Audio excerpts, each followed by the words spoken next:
No me resulta nada fácil grabar este video. Es la cuarta vez que lo empiezo, borro todo y vuelvo a empezar. Y es que la verdad que hablar de política en un canal de libros, más allá de que para muchos es obvio que la cultura es política, muchas veces se confunde con política partidaria. Y siento que muchos de ustedes tal vez lleguen a este video pensando que esto es un posicionamiento en contra de y por lo tanto a favor de.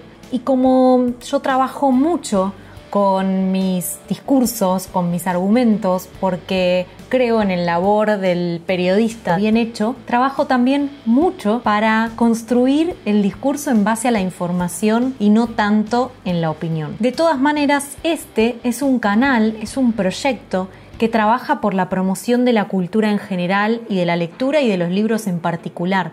Por lo tanto, cualquier ataque, sea de la posición política que sea, a estos dos instrumentos de lo que yo entiendo que es la promoción del individuo y la sociedad, tienen mi rechazo y tienen mi trabajo atrás para luchar para que los derechos siempre sean ampliados en estos aspectos. Recibí muchos mensajes cuando estuve informando acerca de lo que se está discutiendo en Argentina y los mensajes eran: nunca te posicionaste con otros gobiernos y te venís a posicionar ahora, cosa que no es cierta. Dicho esto, con total honestidad y una mano en el corazón, preparé muchísima información que me tiene tensa, les juro, porque tengo ganas de ser lo más profunda, atractiva, interesante posible para contarles todo lo que investigué sobre lo que está pasando en Argentina con la cultura y con el libro.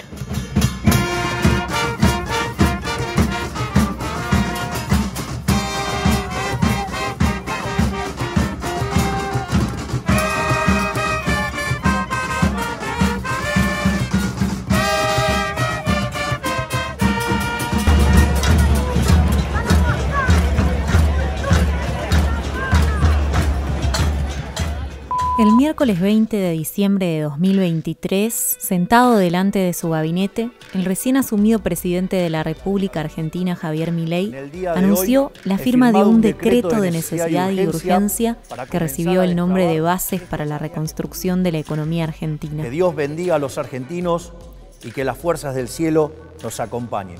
Muchas gracias. En el artículo segundo, el texto dice que para cumplir con todos los objetivos de la gestión, y leo, se dispondrá la más amplia desregulación del comercio, los servicios y la industria en todo el territorio nacional y quedarán sin efecto todas las restricciones a la oferta de bienes y servicios, así como toda exigencia normativa que distorsione los precios de mercado, impida la libre iniciativa privada o evite la interacción espontánea de la oferta y de la demanda. Entre esos cambios que planteaba el DNU estaba, por ejemplo, la derogación de la ley de alquileres, la eliminación de la ley de tierras, la eliminación del Plan Nacional de Manejo del Fuego, planteaba la reforma laboral, planteaba también la habilitación a la privatización de las empresas públicas, pero antes del cierre de esa cadena nacional, el presidente Javier Milei dijo: pero este solo es el primer paso. Y así llegó la llamada Ley Ómnibus. Esta ley tiene como nombre Bases y Puntos de Partida para la Libertad de los Argentinos y llegó al Congreso de la mano del ministro del Interior, Guillermo Franco, el miércoles 27 de diciembre de 2023. Este proyecto, que está siendo analizado por el Congreso en el marco de las sesiones extraordinarias que pidió habilitar el Poder Ejecutivo, entre otras cosas, ni bien comienza, pide que sea el mismo Congreso el que le dé facultades especiales al Poder Ejecutivo, es decir, al presidente y a sus ministros en distintas materias. Les voy a leer las materias: económicas, financiera, fiscal, previsional, de seguridad, de defensa, tarifaria, energética, sanitaria, administrativa, y esto por un plazo de al menos 2 años. Quiere decir que para el presidente y sus ministros, el Poder Ejecutivo de la Nación, en este momento Argentina está en una crisis tal que necesita que el Congreso le delegue prácticamente todas sus facultades para tomar decisiones rápidamente. No solamente se habla del traspaso de facultades del Congreso, sino que toca muchísimos puntos que modifican nuestra forma de vida directamente.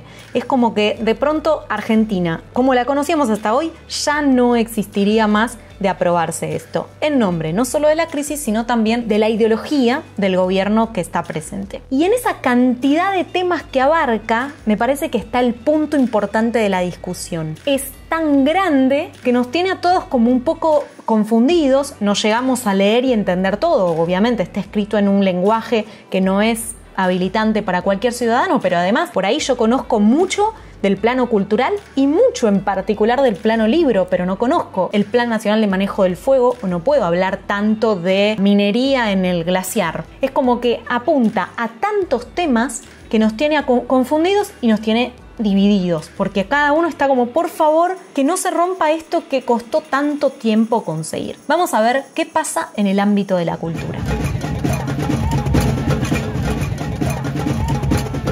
Como secretario de Cultura de la Nación, con la responsabilidad que eso conlleva y bajo los lineamientos del presidente de la Nación, Javier Milei, hoy vengo a exponer y a defender el plan cultural que abarca la ley de bases y puntos de partida para la libertad de los argentinos. Esta ley fue desarrollada de forma exhaustiva, bajo la premisa de cumplir con las promesas de campaña por la que los argentinos votaron a este gobierno. No hay plata, no es un lema, lamentablemente es la realidad. Necesitamos una gestión eficiente de los recursos y una administración transparente de los mismos. Esta ley es tan larga que está dividida por distintos títulos. Y en el título Capital Humano hay un capítulo que es el capítulo 3 que dice Cultura. Y se plantean un montón de cambios que son repudiados por los distintos ámbitos de la cultura. Primero, plantea cambios en la gestión y el financiamiento del Instituto Nacional de Cine y Artes Audiovisuales, conocido como INCA, que es el que hasta hoy promueve el cine nacional. Este organismo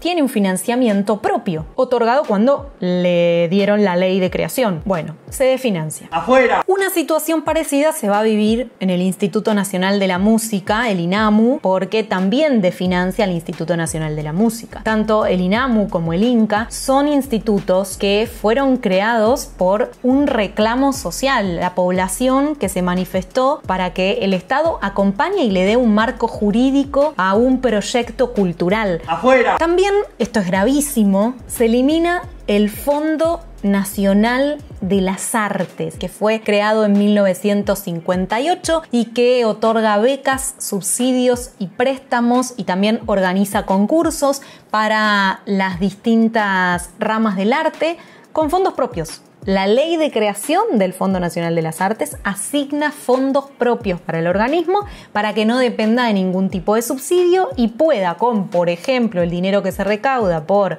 las obras de dominio público, ese dinero sea el que después se utiliza para premiar a un autor nuevo o para otorgar una beca de escritura, o hablo siempre en el ámbito del libro, pero puede ser en arquitectura y diseño, pensando en lo estético de la arquitectura, en las actividades teatrales, en el cine, la radio, la televisión, la danza, la música, la literatura, las artes aplicadas y las expresiones folclóricas. Todo esto está en la ley del Fondo Nacional de las Artes, que se derogaría de aplicarse la ley ómnibus. ¡Afuera! También se pide derogar la Ley Nacional del Teatro, que se crea para promover y apoyar la actividad teatral argentina. Fondos asignados especialmente, por ahí la venta de entrada genera fondos. ¡Afuera! Y también se deroga otra ley que funciona hasta ahora, y es que cuando vos demolés un lugar donde funcionó un teatro, en ese lugar la construcción que hagas, qué sé yo, demolés un teatro y querés hacer un edificio, bueno, adentro de ese edificio tiene que haber una sala teatral de las mismas condiciones de la que había anteriormente. Esa es una ley vigente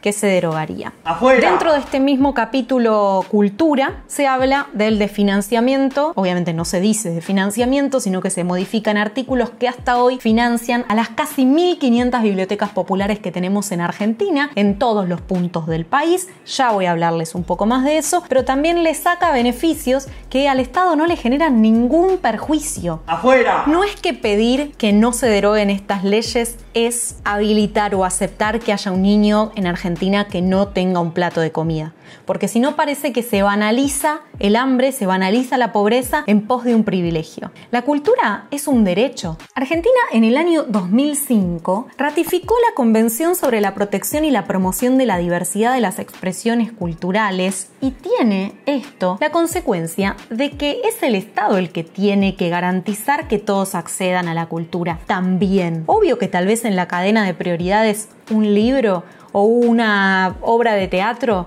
queda por debajo del plato de comida. Pero eso es si las ponemos en contradicción o en contraposición, en lugar de decir que el acceso a la cultura, el hecho de que alguien tenga cerca de su casa una biblioteca popular, va a alimentar otras necesidades de esa persona, que no tiene sus necesidades básicas satisfechas hace muchísimos años, y es algo, por supuesto, aberrante y reclamable, pero también es injusto que esa persona ahora no pueda ir a la biblioteca. ¿Es prioridad? ¿Es emergencia? ¿Es urgencia? ¿Quién gana? ¿Quién pierde? Soy de la provincia de San Juan y en San Juan, con esta modificación de fondo, varios sectores se van a ver perjudicados seriamente porque ya no van a ser coparticipables estos fondos, entonces va a ser a discreción. Bueno, ¿cómo vamos a asegurarnos de que se dé esa igualdad? Es un plan cultural de demolición de la cultura. Y la verdad que me llamó la atención una expresión que utilizó el secretario, donde dice que ahora toda la política cultural va a pasar a depender, todos los entes autárquicos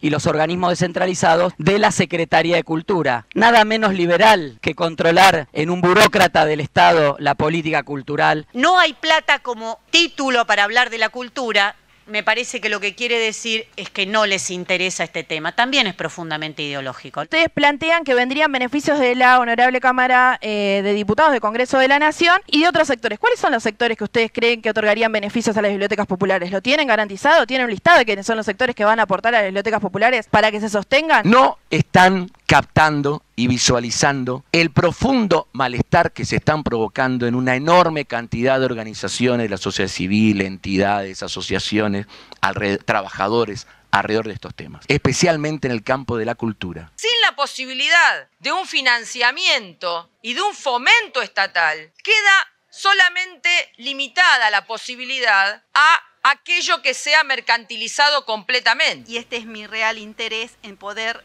dar fe de acciones transformadoras a través del Instituto Nacional del Teatro en el territorio de la Nación. En los pueblos no existe una librería donde ir a comprar un libro, entonces el espacio para acceder a un libro es en la biblioteca popular. Yo podría entender que tuviesen una actitud fiscalista si es que dentro de la lógica que gobierna los criterios que armaron esta ley, ustedes dijeran, bueno, en realidad le hacemos esta justa a la cultura porque vamos a financiar tal política pública distinta, pero tampoco está del todo claro. Honestamente, una de las preguntas es, ¿encontraron un referente de la cultura que apoye esta modificación?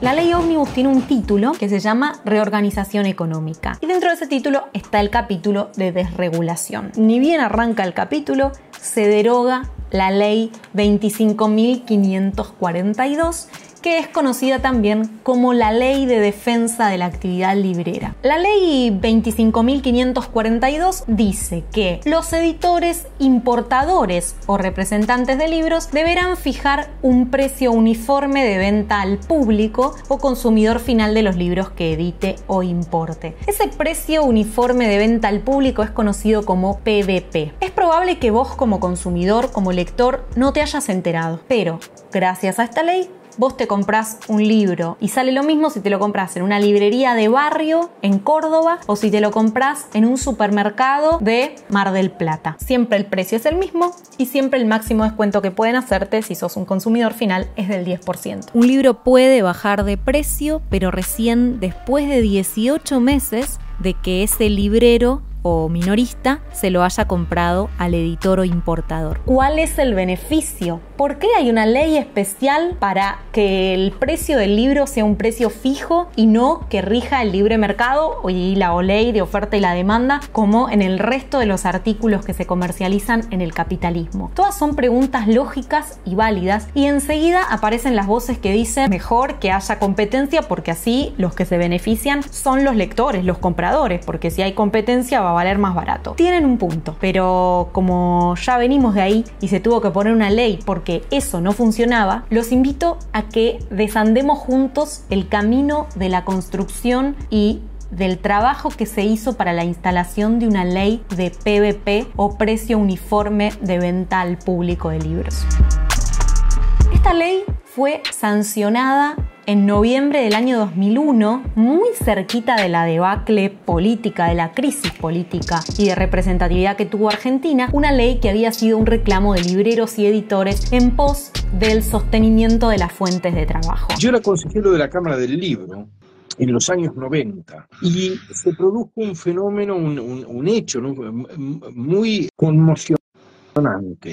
Uno de los grandes supermercados, yo estoy casi seguro que era Carrefour, pero como no tengo el recuerdo preciso, no lo afirmo con certeza, publicó un anuncio de 2 páginas en los diarios de circulación nacional. Y ese anuncio era un listado de los libros de más venta en ese momento, con el precio fijado por los editores y el precio a los que los vendía la cadena de supermercados, que era la mitad del precio fijado por los editores. Nuestra historia empieza por la publicación de ese anuncio, no es una hipótesis. 2 páginas de los diarios de circulación nacional ofreciendo los bestsellers con el 50% de descuento. Eso fue una situación muy crítica en el sector, que llegó al punto en el que buena parte de las librerías amenazaron con no vender más los libros de los editores cuyos títulos estaban incluidos en ese anuncio. Lo cual era una reacción razonable.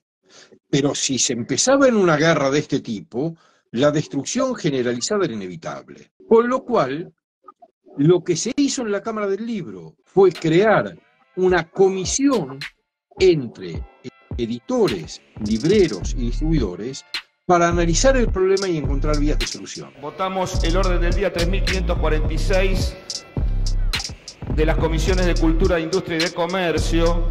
Precio de libros para su venta al público, adopción de medidas para que todo editor, importador o representante de libros establezca el mismo de manera uniforme.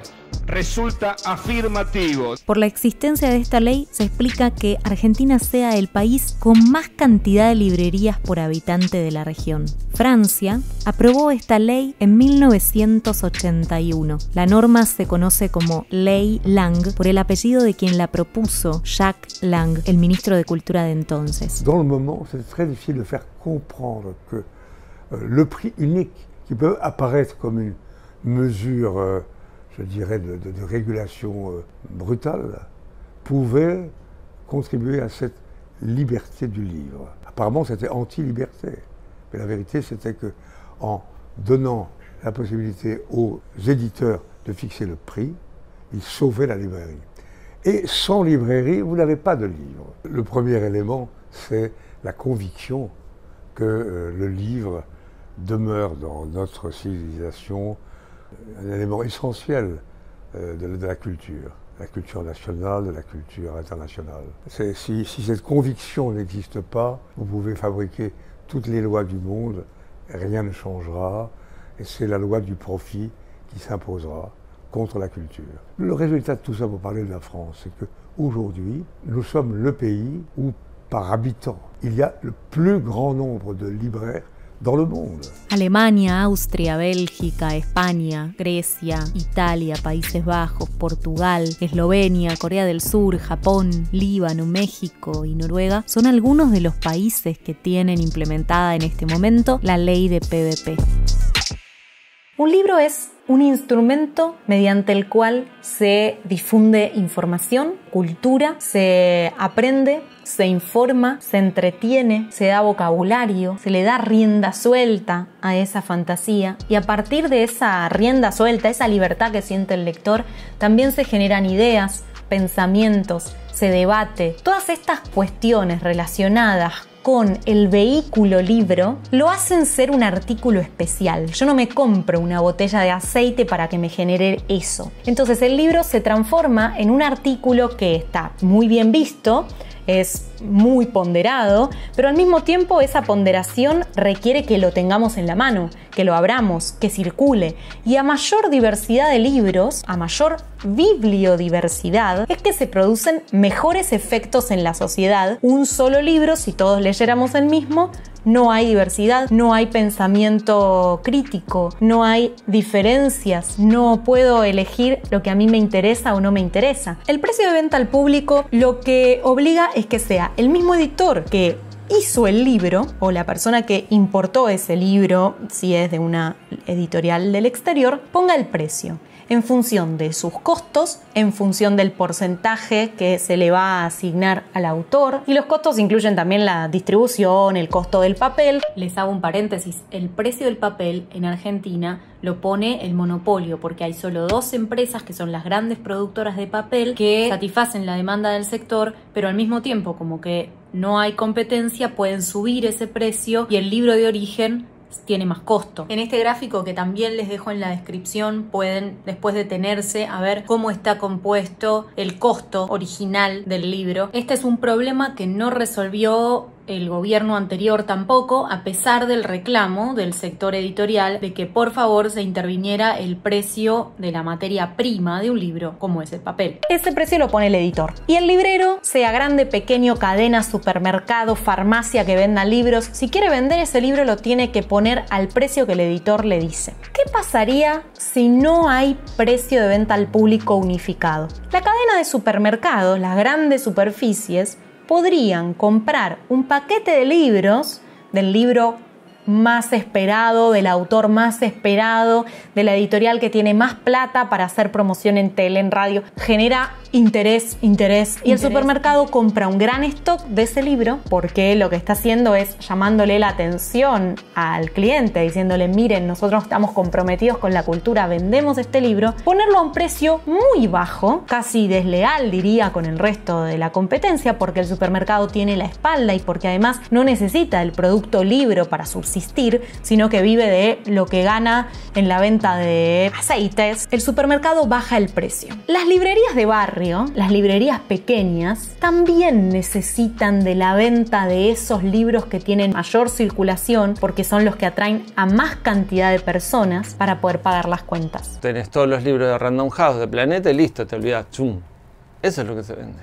O sea, hay una concentración editorial tenebrosa, ya tengo que decir, es tenebroso, porque entre Random House y Planeta concentran el 80% de las ventas, quizás más, menos, es muchísimo. Pero en esta librería no hay un 80% de libros de Random House y Planeta. Tenés que incluir otras cosas, tenés que meter editoriales muy pequeñas. En términos de bibliodiversidad, hace que, por ejemplo, no sé, Omnívora tenga un espacio acá y de exhibición. ¿Se vende Omnívora como...? No, o sea, Florencia Bonelli vendió solo ella todo lo que vendieron todas las editoriales independientes. Pero tiene que estar acá esto. Una vez que el supermercado bajó el precio, el que compra en la librería va a decir, voy a ir a comprarlo al supermercado. Mirá si voy a gastar 10.000 pesos más en pagárselo a una librería. Obvio, me conviene. El supermercado, cometiendo esta especie de deslealtad porque sabe que gana en realidad por otro lado, lo que provoca es que la librería no tenga el fondo para sostener un negocio que se sostiene por ese bestseller, pero que no vende únicamente ese bestseller o longseller, sino que el librero de oficio, abre una librería para invitar a la gente a leer diversidad. No hay librerías que únicamente vendan bestsellers, como por ahí sí un supermercado. Van a encontrar libros raros, van a encontrar poesía, van a encontrar librerías especializadas, van a encontrar variedad. ¿Se acuerdan que les dije al principio? El libro funciona cuando hay bibliodiversidad. Sin librería de barrio, sin librería pequeña, sin librería mediana, no hay bibliodiversidad. el supermercado primero ahorca al pequeño comerciante y después, una vez que elimina la competencia, porque las otras librerías no pueden sostener el precio y eso los desprestigia con los clientes, pero además les impide pagar las cuentas, el supermercado, ya con el control del monopolio libro, puede ponerlo al precio que quiera porque total no tiene con quién competir. Y el precio que quiera es cualquier libro, o el bestseller o el libro que quiera. Y Gran Bretaña se salió del acuerdo de precio único para los libros. En un momento de propensión desreguladora como el que vivimos aquí, anularon los acuerdos de precio único para el libro. ¿Y cuál fue el efecto? Por un lado, el cierre de una inmensa cantidad de librerías, pero por otro lado, el aumento del precio medio de los libros. El mito dice que al supermercado vas a comprar el libro barato, que es al que al supermercado le interesa vender, y a las librerías de barrio vas a ir a conseguir los libros raros. Ese mito se desmonta diciendo que si el supermercado primero ahorcó a la cadena de librerías independientes que le abren la puerta a las editoriales independientes, después de cerrar las librerías, cierran las editoriales independientes. Entonces la concentración del mercado va a quedar en manos de menos empresas que son las que van a determinar qué libros vas a leer vos. No sé si te gusta ese plan, pero a mí no. L'économie du livre, c'est une loi générale. C'est sans librairie, vous n'avez pas d'éditeur, et sans éditeur, vous n'avez pas d'écrivain. ¿Quién pierde entonces con todo esto? Obviamente las librerías que cierran y que pierden fuentes de trabajo, pero también los lectores. Y los lectores no tenemos que ser considerados como que formamos parte de la élite que puede comprar un libro. Porque con políticas de Estado atentas a lo que pasa en la cultura, el precio del libro podría ser más accesible, en lugar de aplicar las dinámicas del mercado, de la oferta y la demanda. Yo estoy dispuesto a derogar la ley, pero para eso tengo que entender que es mejor que se derogue en función del interés público de largo plazo. Y hoy no tengo ninguna razón, porque quienes están derogando solo dicen deróguese, no dicen que hay un buen motivo para derogarlo.